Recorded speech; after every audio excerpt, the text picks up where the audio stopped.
lived within the city walls of Bremen, a most peculiar undertaker's drayman, who proved he was the nastiest of males by pulling off his helpless horse's tails. Hoopla! And this addiction was a dreadful curse. He was no longer fit to drive his hearse. He took to drink, then started up afresh, and learned to slaughter horses for their flesh. Hoopla! And if you saw him sitting in his kitchen, with the headless horse's tails that still were twitching, and if you asked him what he charged per ounce, he'd throw a fit and scream and yell, "Hound, study ho!" And as he made a really bad impression, he was obliged to give up that profession, and he became at last the silly fool, a porter in a bodybuilding school. Hoopla!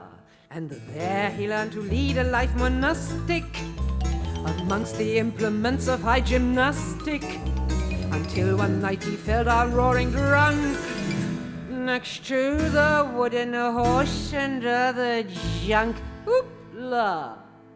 When midnight struck, he started realizing each single hair upon his head was rising, and suddenly he saw this made him quail, a handsome horse quite without head or tail. Hoopla!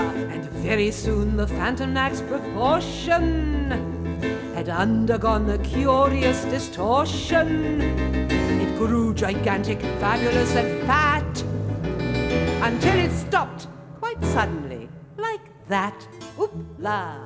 And then, for lack of proper horse's droppings, it squirted sawdust at him without stopping, and shouted, "Daddy, who can torture beasts, get with it and jump over me at least." Hoopla! And so he jumped across the wooden charger, and as he jumped, his jumps grew large and larger.